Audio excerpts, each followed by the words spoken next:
DLN online class में आप सभी विद्यार्थियों का स्वागत है। इस वीडियो में class 10th science chemistry carbon एवं उसकी यौगिक से एक बहुत ही महत्वपूर्ण कंपाउंड लेकर आ रहे हैं, जिसका नाम क्या है? एथेनोइक अम्ल या एस्टिक अम्ल। तो यहाँ पर एथेनोइक अम्ल या एस्टिक अम्ल जो है एक कार्बनिक यौगिक है जिसका अध्ययन हमको करना है। चूंकि इस अध्याय में हम लोग को दो कार्बनिक यौगिकों का अध्ययन करना है, जिसमें से पहला जो है एथेनॉल या एथिल एल्कोहल था, जो हम पिछले वीडियो में उसे आपको बता चुके हैं। और इस वीडियो में लेकर आ रहे हैं क्या?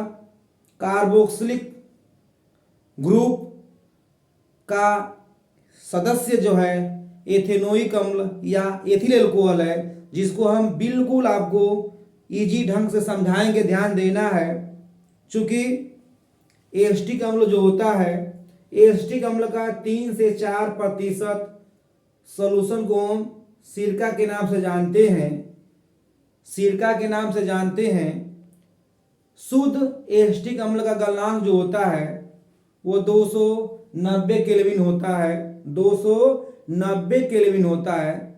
इतना कम गलनांक होने की वजह से यह नमयुक्त वायुमंडल में जो होता है, शीत की उपस्थिति में शीघ्र ही जम जाता है। इसीलिए इसको हम ग्लाइसल अम्ल के नाम से भी जानते हैं। ग्लाइसल अम्ल के नाम से भी जानते हैं। तो यहाँ पर हम लोग ध्यान देना है, इसका मॉलिक्यूलर फार्मूला, अणु सूत्र, संरचना सूत्र सब दर्शाते हुए हम इसका रासायनिक गुणधर्म को भी दर्शाएंगे।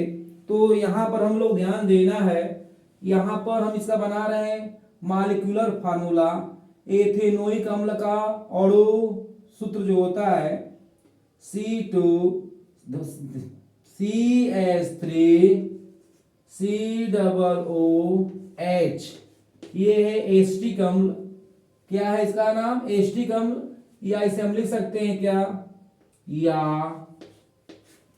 C2H4O2 के द्वारा भी दर्शाया जाता है। C2H4O2 अणु सूत्र के द्वारा भी इसे हम दर्शाते हैं। अब यहां पर इसका हम बना रहे हैं संरचना सूत्र। क्या बना रहे हैं? संरचना सूत्र। संरचना सूत्र जिसे हम बोलते हैं स्ट्रक्चरल फार्मूला। संरचना सूत्र क्या होता है? चूंकि यह मेंबर जो है कार्बोक्सिलिक समूह से है, तो ध्यान देना है, ये है संरचना सूत्र। संरचना सूत्र है किसका? एथेनोइक अम्ल का। ये है क्या? इसका संरचना सूत्र है। और इसका हम क्या बनाएंगे? इलेक्ट्रॉन बिंदु सूत्र के द्वारा भी इसको हम दर्शाएंगे। तो यहाँ पर इलेक्ट्रॉन बिंदु सूत्र दिखा रहे, ध्यान देना है। इलेक्ट्रॉन बिंदु सूत्र, ये कार्बन का एक एटम, ये है दूसरा एटम, यह ऑक्सीजन का एटम लेते हैं, और ये है, इसमें ध्यान देना है, यहाँ पे एक हाइड्रोजन, 2 हाइड्रोजन, 3 हाइड्रोजन यहाँ पे। यहाँ पर हमको ध्यान देना है, पहला कार्बन है, ये दूसरा कार्बन है। दूसरे कार्बन से हमको डबल बॉन्ड के द्वारा O के परमाणु को जोड़ना है। यहाँ पर O का जो है दूसरा परमाणु है, और यहाँ पर जो है H है। ध्यान देना है, इलेक्ट्रॉन बिंदु सूत्र दर्शा रहे हैं। यहाँ पर H परमाणु है, ये H परमाणु है, H परमाणु है, और यहाँ पर हम लोग एक एक का शेयरिंग करेंगे, एक एक का शेयरिंग सरदारी करेंगे, एक एक का सरदारी करेंगे। यहाँ पर जो है दोनों पक्षों में 2-2 का सरदारी होगा, 2-2 का सरदारी करना है। इसके पास इलेक्ट्रॉन कितने बचेंगे? शेष 4 बचेंगे, अष्टक पूर्ति हो जाएगा। यहाँ पर जो है एक एक का सरदारी करेंगे, हम लोग एक एक का सरदारी करेंगे।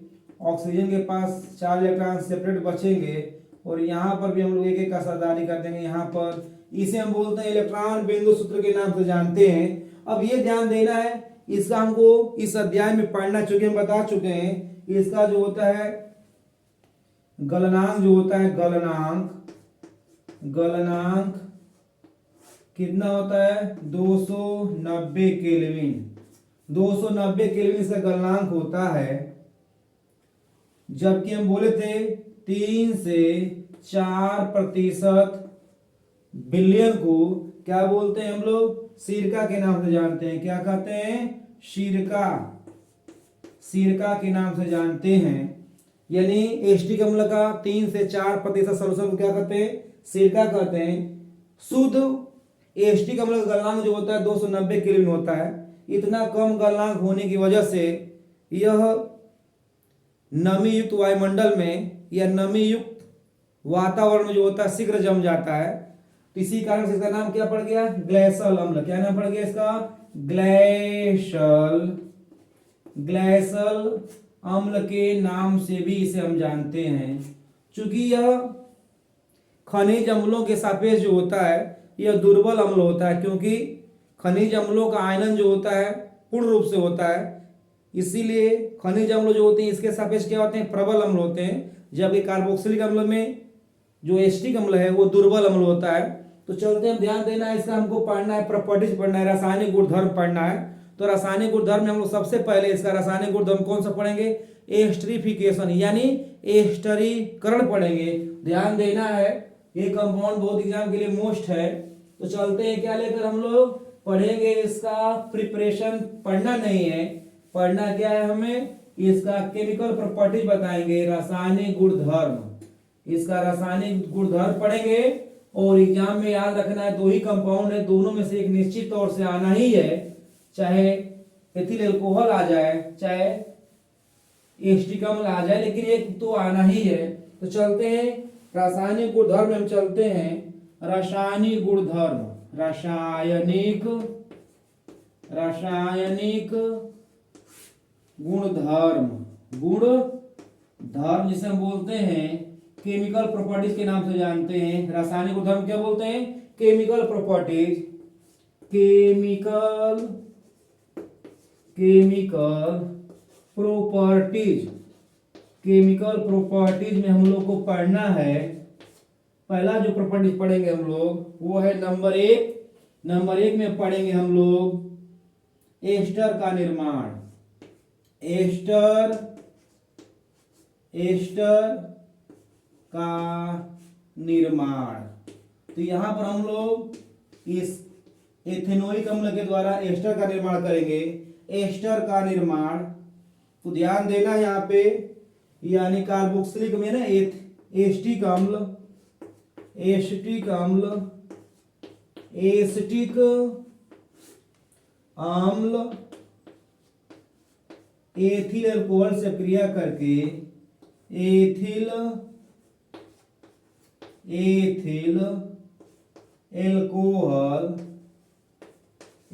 एल्कोहल, ध्यान देना है, एस्टिक अम्ल एथिल अल्कोहल से क्रिया करके एस्टिक अम्ल एथिल अल्कोहल एथिल अल्कोहल से अभिक्रिया करके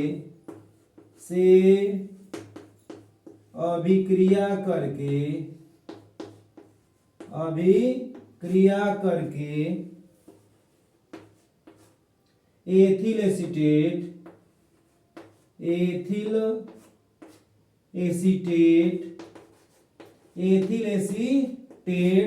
जिसे हम क्या बोलते हैं, एस्टर बोलते हैं। एथिल एसीटेट एस्टर बनाता है, एस्टर बनाता है।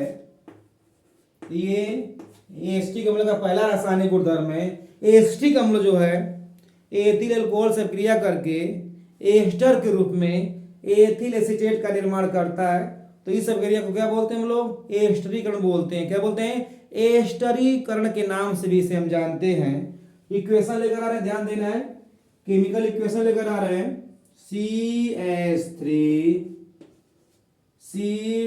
COOH प्लस OH C2H5 यहां से जल का अणु क्या होगा, एक निकल जाएगा, तो क्या बनेगा, एस्टर बनेगा। क्या बनेगा, एस्टर। तो CH3 C O2H5, इसका नाम है एथिल एसीटेट। एथिल एसीटेट, इसी को हम बोलते हैं एस्टर। क्या बोलते हैं, एस्टर बोलते हैं। इस परिघटना में एस्टर बनने की वजह से इसका नाम क्या पड़ गया, एस्टरीकरण। क्या पड़ गया नाम इसका, एस्टरीकरण। एग्जाम्पल नंबर 2 लेकर आते हैं। दूसरा जो रासायनिक गुणधर्म हम लोग पढ़ेंगे इसका, वो है रासायनिक गुणधर्म क्या, तो यहां पर जो दूसरा रासायनिक गुणधर्म पढ़ने जा रहे हैं इसका हम लोग, उस है ना, इसमें हम लोग का क्षार से अभिक्रिया कराएंगे।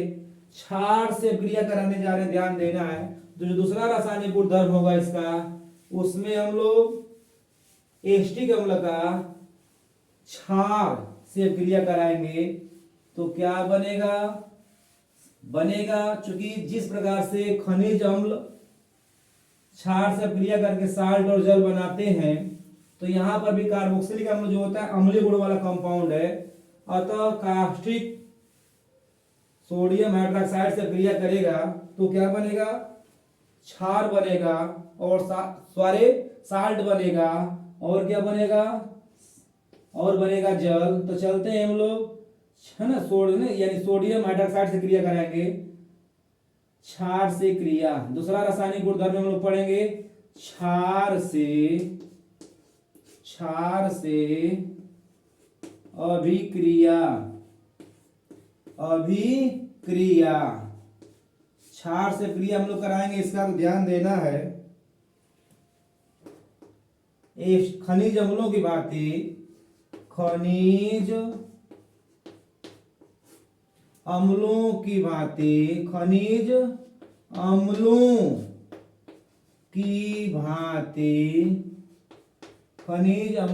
भांति एसिटिक अम्ल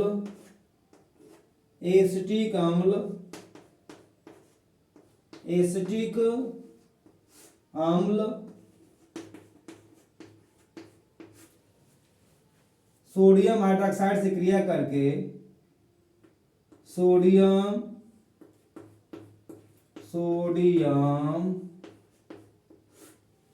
हाइड्रोक्साइड,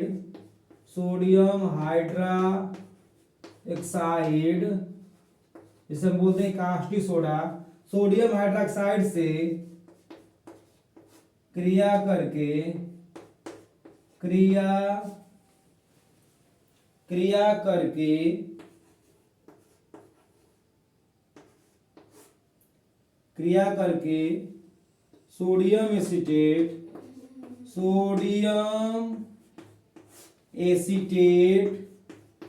सोडियम एसीटेट एवं जल बनाता है।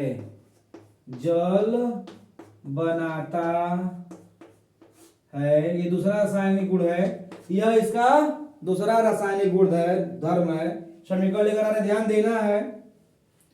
CH3 COOH, ये एस्टिक अम्ल या एथेनोइक अम्ल है। IUPAC में क्या बोलते हैं इसको हम लोग, एथेनोइक अम्ल के नाम से जानते हैं।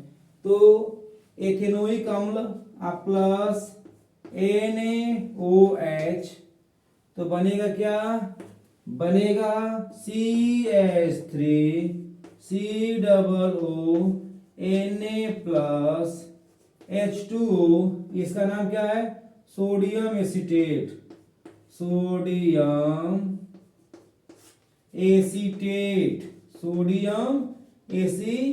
ये साल्ट है। तो ये बनता है, तो ये दूसरा रासायनिक गुणधर्म है किसका, एथेनोइक अम्ल या एस्टिक अम्ल का। तीसरा हम लोग चलते हैं, इसका रासायनिक गुणधर्म लेकर चलते हैं। तीसरे रासायनिक गुणधर्म में हम लोग इसका अभिक्रिया कराएंगे किससे, सोडियम कार्बोनेट यानी धात्विक कार्बोनेट और सोडियम बाइकार्बोनेट से क्रिया कराएंगे। ध्यान देना है, एग्जाम के लिए बिल्कुल दोनों कंपाउंड में से एक क्लियर आएगा, ये ध्यान देना है। एथेनोइक अम्ल और एथिल अल्कोहल, ये दोनों ही अपने अपने ग्रुप का दूसरे मेंबर हैं। कार्बोक्सिलिक अम्लों का ये दूसरा मेंबर है, जबकि एथेनॉल जो होता है एल्कोहल परिवार का पहला मेंबर होता है, तो दूसरा मेंबर होता है। तो तीसरा हम रासायनिक गुणधर्म से लेकर चल रहे हैं। तीसरा रासायनिक गुणधर्म लेकर चल रहे हैं सर, क्या? धातु कार्बोनेट, धातु कार्बोनेटों,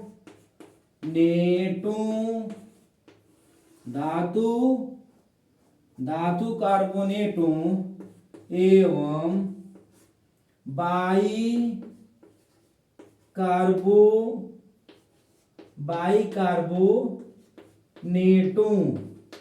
बाइकार्बोनेटों से क्रिया, ये तीसरा रासायनिक गुणधर्म है। इतना ही हमको पढ़ना है सिलेबस में, तो ध्यान देना है।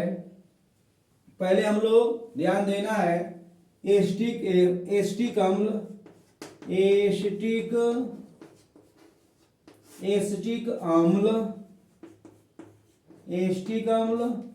धातु कार्बोनेटों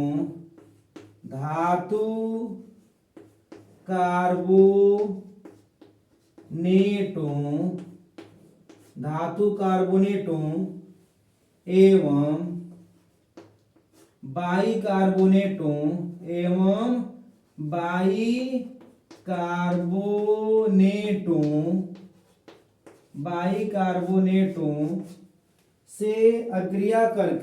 बाइकार्बोनेटों से अभिक्रिया करके,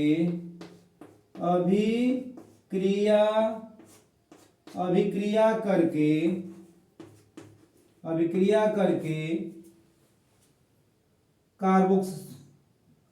करके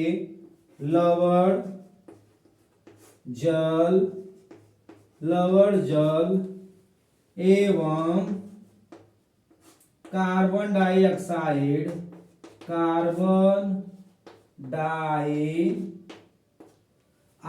बनाता है। कार्बन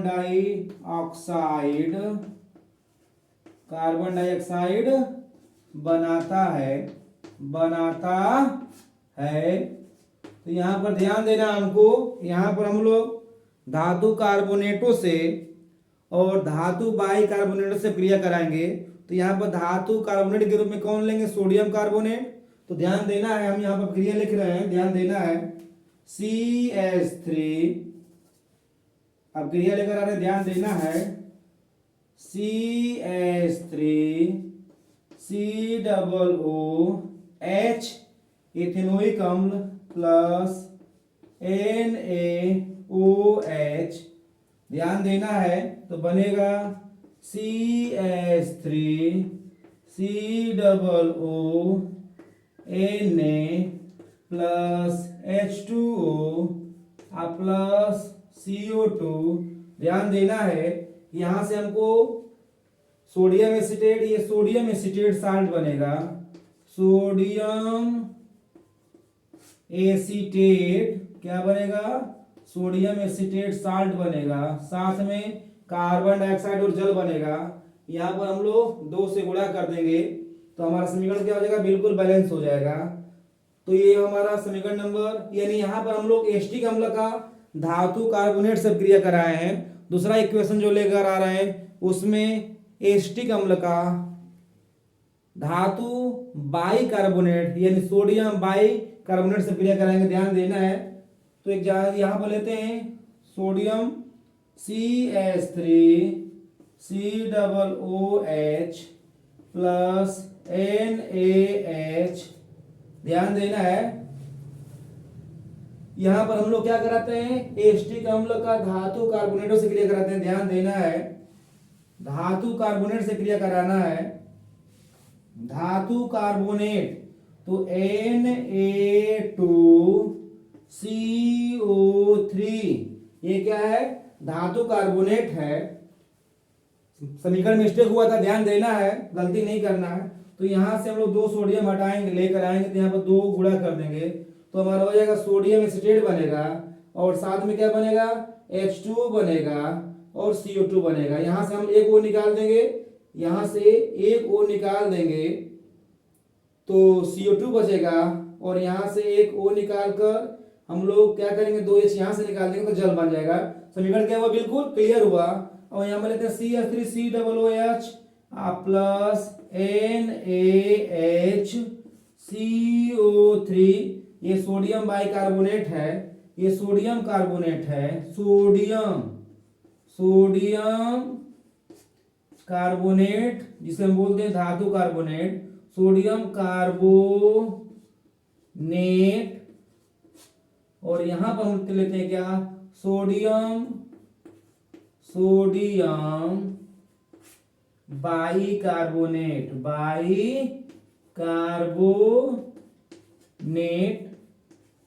तो यहां पर अपक्रिया कराएंगे, ध्यान देना है। तो यहां पर अपक्रिया होगा तो क्या बनेगा, यहां पर बनेगा CH3COO Na plus CO2 plus H2O। तो इस तरह से हम लोग एथेनोइक अम्ल का तीनों रासायनिक गुणधर्म बिल्कुल ओके रखेंगे। एग्जाम में अगर कैसा भी क्वेश्चन आता है तो हमको मिस नहीं होना है, ध्यान देना है। एथिल एल्कोहल कॉमन नाम है इसका, सॉरी एथिल एल्कोहल, एथेनोइक अम्ल क्या है इसका आईपीसी में नाम है, जबकि एस्टिक अम्ल क्या है इसका कॉमन नाम है। एस्टिक अम्ल इसका कॉमन नेम है, जबकि IUPAC में क्या बोलते हैं इसको हम लोग एथेनोइक अम्ल के नाम से जानते हैं। तो आपको पूरा उम्मीद हम रखते हैं कि आपको यह सब केमिस्ट्री बिल्कुल समझ में आया होगा। धन्यवाद।